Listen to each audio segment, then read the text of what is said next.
Greetings and salutations in our distance. It is WotC, and here we go with another fun little review video. This is actually a review video because I've actually used these cards quite extensively.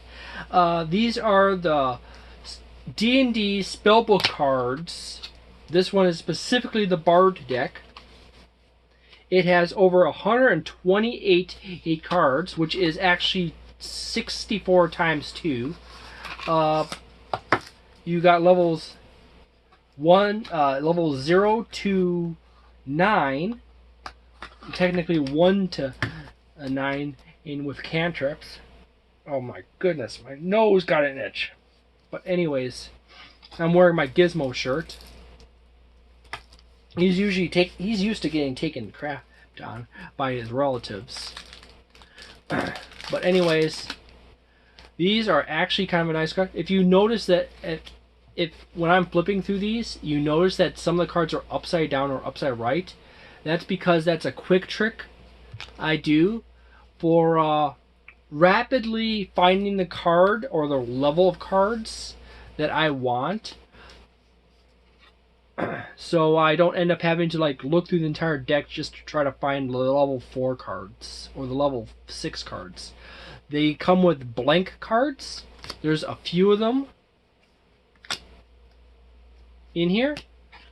Note that there's no level attached to these, unlike the Arcana deck and some of the other decks. I think this one actually was designed or manufactured later than the earlier ones. Some of the ones with the levels on the blank cards, because it makes absolutely no sense to put levels on blank cards, because you don't know what level those cards are going to be. You got yourself a handy dandy Blade Ward, which is not the best spell, and it's not entirely the worst spell, but if you want to play that kind of game, go for it. This is the standard format for the cards. You can see that C, that diamond C, that's for concentration on the card. The level. Friends, up to 1 minute. Somatic and material. And right below that, you got the information for the material. The text is actually a lot better on the card that appears on the camera, because I keep the video quality setting low enough that it doesn't use up a lot of memory very quickly, but it's still clear enough that you can actually see the most important text on the card. But I'm not going to show you every single one of these cards. I'm going to just show you a quick example of this is automatically leveling up with your level text. So when your character is higher levels, the spell gets stronger, and then there's the leveled spells, which have 1s or 9s or whatever. And then there's the upcast instructions right here, and the effect when you upcast it. So this deck right here is actually, these decks as a whole are useful for new players as aids, or players that are very poor at keeping organized or keep paying attention. They're handy dandy for just laying out whatever spells you have prepared or know across the table. And at low levels, it's no big deal. At higher levels, when you get into 9th level spells and you have 20 spells in your repertoire, it starts getting hairy having all those cards on your table. But they're useful at low levels. This deck, as most of these decks, there's the negatives. And as I said, the positives are that these are great for organization and new players.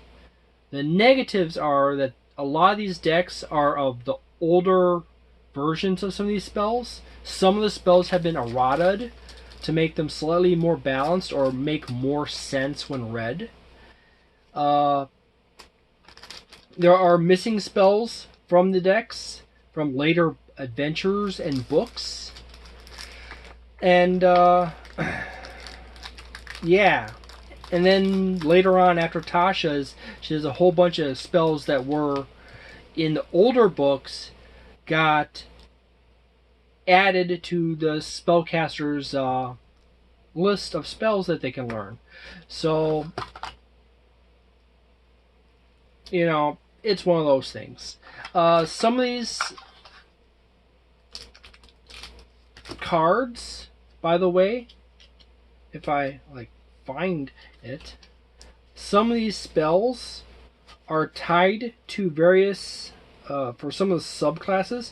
So if you look at the bottom, it says Bard, but if you say thumb through it, it should be in the back of this section. It will say like Arcana or something like that. So there.